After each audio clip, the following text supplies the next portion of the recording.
शं वरुणः शन्नो भवत्वर्यमा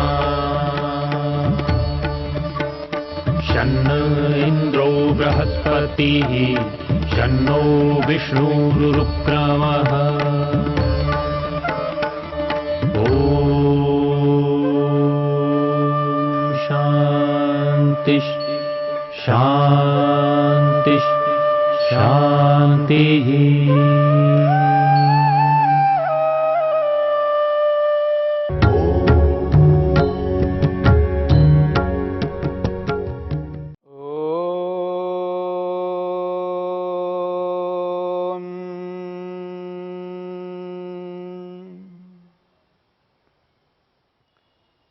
साधन पाद के 24वें सूत्र को लेकर के हम विचार कर रहे हैं।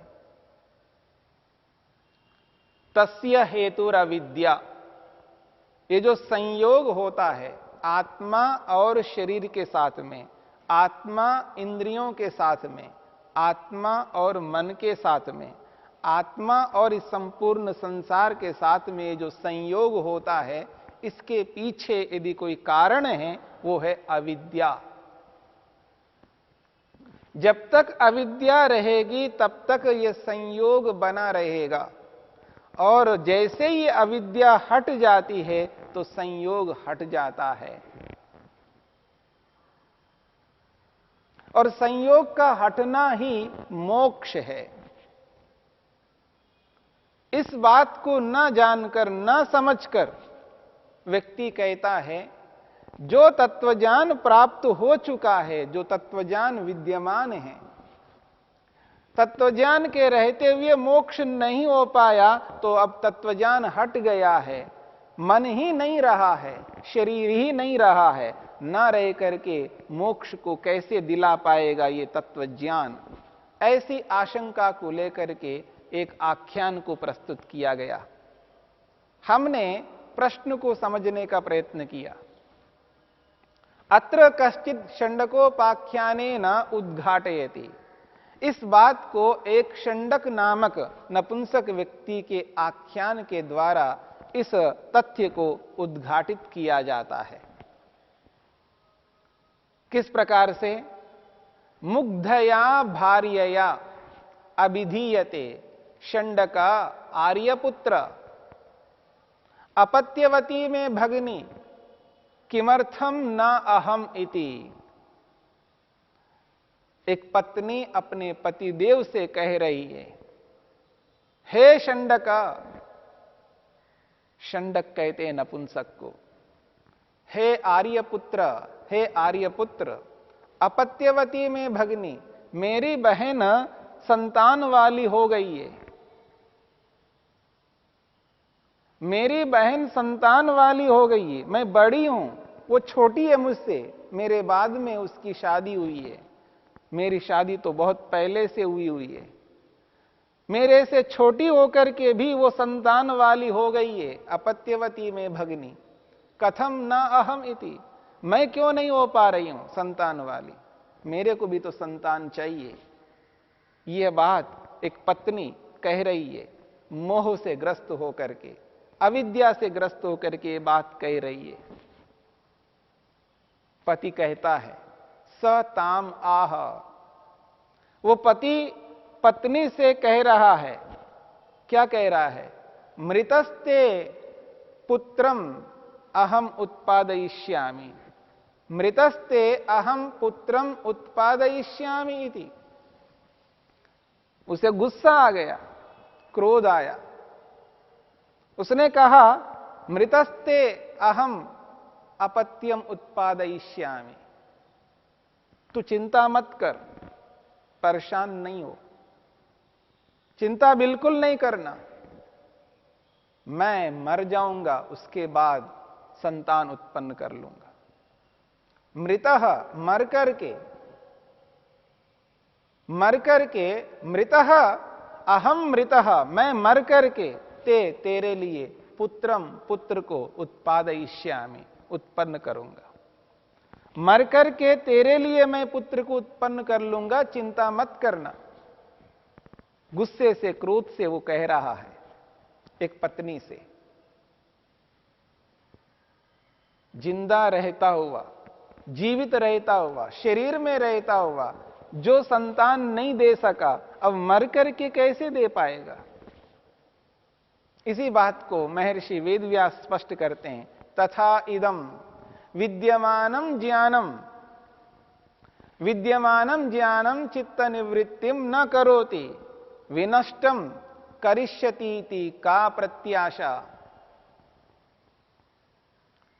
वो कहते हैं विद्यमानम ज्ञानम, जो वर्तमान में विवेक ख्याति विद्यमान है, तत्वज्ञान विद्यमान है, विद्यमान होकर के वो मोक्ष को नहीं दिला पाया, मुक्ति को दिला नहीं पाया। विनष्टम करिष्यतीति का प्रत्याशा, अब वो नष्ट होकर के उस मुक्ति को दिला देगा, ऐसा क्या हम आशा कर सकते हैं? इस प्रकार की कोई आशा रख सकते हैं? रह करके तो कर नहीं पाया, अब हट करके न रह करके वो कैसे कर पाएगा? जैसे एक पति जीवित रहता हुआ पुत्र नहीं दे पाया, अब मर करके वो कैसे पुत्र को दे पाएगा? ऐसा ही ये कथन है। इस संदर्भ को लेते हुए यहां पर बात कही जा रही है, जो पति जीवित रह करके संतान नहीं दे सका, अब वो मर करके संतान देगा, इसकी कोई आशा की जा सकती है? नहीं की जा सकती है। इस बात को सभी जानते हैं। ठीक इसी प्रकार जो ज्ञान, जो विवेक ख्याति विद्यमान है, अभी है, विद्यमान होकर के ये विवेक ख्याति मोक्ष को नहीं दिला सकी, अब मन ही नहीं रहा, चित्त ही नहीं रहा, वो विवेक ख्याति भी मन के साथ चली गई है, अपने कारण में विलीन हो गई है। अब वो मोक्ष को, मुक्ति को कैसे वो दिला पाएगी?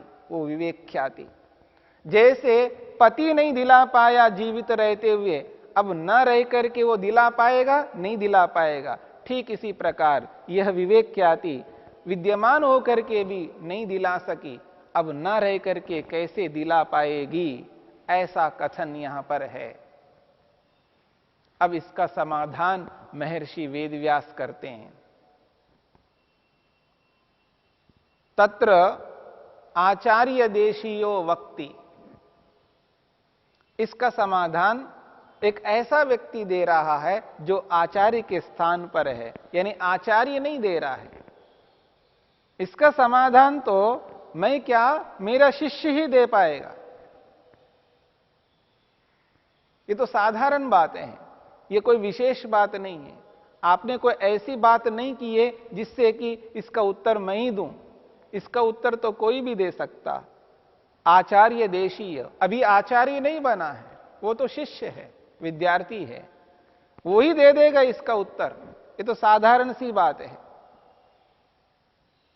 आपने इस बात को जाना ही नहीं है। आप जो प्रश्न कर रहे हो, ये प्रश्न ही अनुचित है, अप्रासंगिक है। मोक्ष को आपने जाना ही नहीं, समझा ही नहीं है। जिस मोक्ष को नहीं जाना, उसके ऊपर आपने प्रश्न किया, इसलिए इसका समाधान मैं नहीं दूंगा। आचार्य कह रहे हैं मैं नहीं दूंगा, इसका समाधान तो मेरा शिष्य देगा। तत्र आचार्य देशीयो वक्ति, आचार्य के स्थान पर शिष्य इसका समाधान कर रहा है। ननो बुद्धि निवृत्तिरेव मोक्ष, ननो बुद्धि निवृत्तिरेव मोक्ष। आपने ये जो बात कही है, इस बात को समझने का प्रयत्न करना। वो कहते हैं बुद्धि निवृत्तिरेव मोक्ष, मन का हटना ही तो मोक्ष है। आपने क्या समझा? आपने ये समझा कि मन हट जाएगा, फिर उसके बाद मोक्ष प्राप्त होगा, यानी मन का हटना कारण मान लिया आपने, मन के हटने को कारण माना, और उस कारण से फिर कार्य मोक्ष उत्पन्न होता है, ऐसा आपने स्वीकार किया। पर ऐसा नहीं है।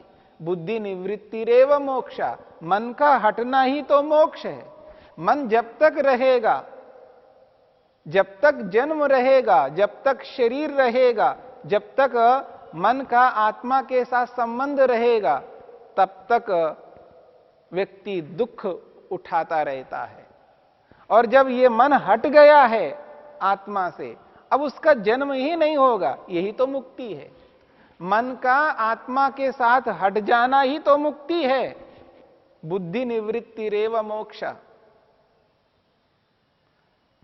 वो कहते हैं अदर्शन कारण अभावाद बुद्धि निवृत्ति ही। अदर्शन कारण अभावाद बुद्धि निवृत्ति। ये जो अदर्शन है, मिथ्या ज्ञान है, इसके हट जाने से बुद्धि की निवृत्ति होती है, यानी मन हट जाता है। आत्मा के साथ जो संयुक्त हुआ जो मन है, ये मन अदर्शन के हट जाने पर हट जाता है। इसी का नाम मोक्ष है। इसके हटने से कोई और मोक्ष नहीं मिल रहा है उसको, इसका हटना ही तो मोक्ष है। इसलिए कहा जा रहा है बुद्धि निवृत्ति रेव मोक्ष। बुद्धि का हटना ही तो मोक्ष है। तच्च अदर्शनम बंध कारणम। ये जो अदर्शन है, ये जो मिथ्या ज्ञान है, ये जो विपरीत ज्ञान है, ये बंधन का कारण है। आत्मा और मन के साथ में जो जुड़ाव है, संयोग है, ये मिथ्या ज्ञान के कारण है, बंधन का कारण है। तच्च अदर्शनम बंध कारणम। दर्शनात् निवर्तते। और जैसे ही दर्शन हो जाता है, यानी जैसे ही विवेक ख्याति प्राप्त होती है, तत्व ज्ञान प्राप्त होता है, दर्शनात् निवर्तते, दर्शन से, यथार्थ बोध से वो हट जाता है। इसलिए कहा जा रहा है तत्र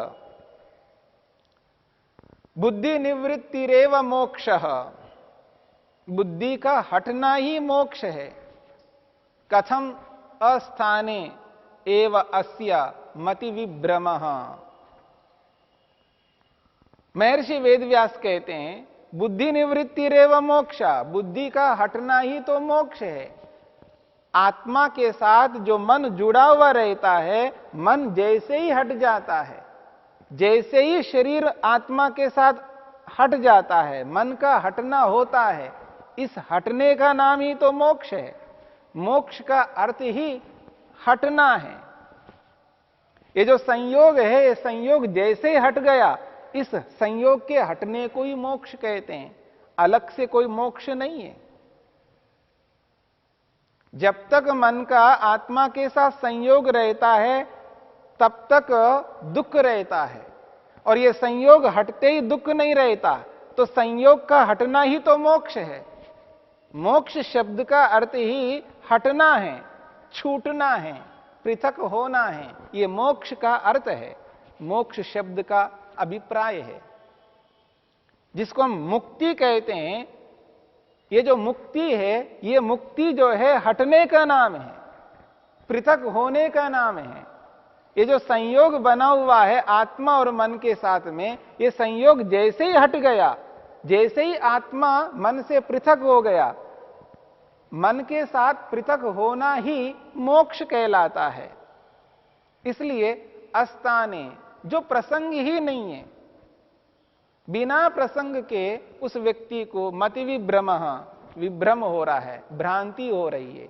उसने ये समझ लिया है संयोग हटना, संयोग का हटना कारण है और इसका कार्य मोक्ष है, ऐसा मान लिया है। पर ऐसा नहीं है। संयोग का हटना ही मोक्ष है। इसी को मुक्ति कहते हैं। मुक्ति यानी मुक्त होना। जैसे ही संयोग बना हुआ है, वो संयोग का वियोग होता है, इस वियोग का नाम, इस हटने का नाम ही मोक्ष है। अब आत्मा का दोबारा इस मन के साथ संयोग नहीं होगा। क्यों नहीं होगा? क्योंकि अविद्या नहीं है, मिथ्या ज्ञान नहीं है। मिथ्या ज्ञान को समाप्त कर लिया।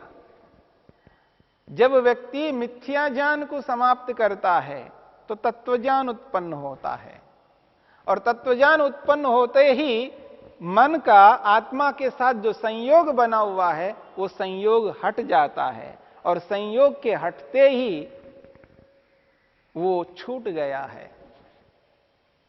संयोग का हटना ही तो मोक्ष है। अब छूट गया किससे? दुख से। दुख से पृथक हो गया। क्यों? संयोग ही नहीं रहा। तो इस संयोग का न रहना ही मोक्ष कहलाता है। इस बात को न समझ करके जो बिना प्रसंग का ही उसने प्रश्न किया, इसलिए ये जो षंडक का उपाख्यान है यहां पर लागू नहीं होता, इसके साथ जुड़ता नहीं है। ये बात सही है, ये बात उचित है कि जब वो विद्यमान है षंडक, जब तक जीवित है तब तक वो पुत्र को नहीं दे पाया, अब मरने के बाद कैसे दे पाएगा? क्योंकि पुत्र का आना कार्य है। पिता के होने पर पुत्र आएगा, वो एक अलग बात है, पर यहां वैसा नहीं है। यहां संयोग का हटना कारण नहीं है और मुक्ति का प्राप्त होना कार्य नहीं है। इन दो बातों को समझने का प्रयत्न करना। संयोग का हटना एक अलग और मुक्ति का मिलना एक अलग, ऐसा यहां पर नहीं है। मुक्ति अलग और संयोग का हटना अलग नहीं है। संयोग का हटना कारण हो और मुक्ति का मिलना कार्य हो, ऐसा बिल्कुल नहीं है। यहां कोई कार्य कारण संबंध है ही नहीं है। जहां कार्य कारण संबंध ही नहीं है वहां पर आप कार्य कारण संबंध को लाकर के आक्षेप कर रहे हो, और उसके विषय में आपने उदाहरण भी ऐसा दिया है जहां कार्य कारण संबंध का है।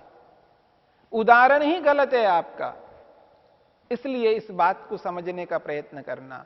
मुक्त होना, मोक्ष को प्राप्त होना, अपवर्ग को प्राप्त होना, इसका जो अभिप्राय है वो यही है कि आत्मा का जब मन के साथ संयोग हट जाता है, संयोग का हटना ही मुक्ति है, मोक्ष है।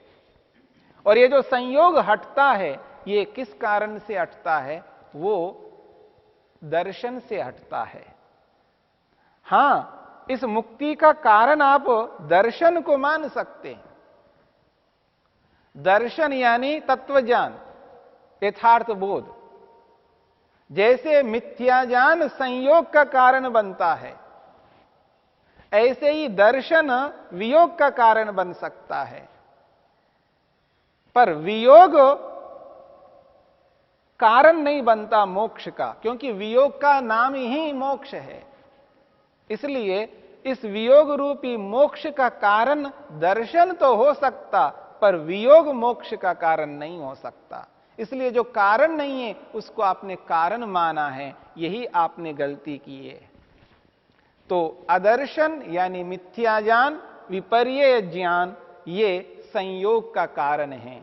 जब तक मिथ्या ज्ञान रहेगा तब तक संयोग बना रहेगा, और जैसे ही मिथ्या ज्ञान हटता है तो दर्शन आ जाता है, तत्वज्ञान उत्पन्न होता है। उस तत्वज्ञान से संयोग हट जाता है, और संयोग का हटना ही मोक्ष है, मुक्ति है, अपवर्ग है। इसलिए दर्शन मोक्ष का कारण बनता है, संयोग का हटना कारण नहीं है, क्योंकि संयोग का हटना साक्षात मोक्ष कहलाता है। इस बात को समझने का प्रयत्न करना। संयोग अविद्या और वियोग विद्या दर्शन। अदर्शन यानी अविद्या ये संयोग का कारण है, और वियोग का कारण विद्या दर्शन है। यही इस बात को लेकर के महर्षि पतंजलि ने, वेदव्यास ने इस 24वें सूत्र में स्पष्ट किया है।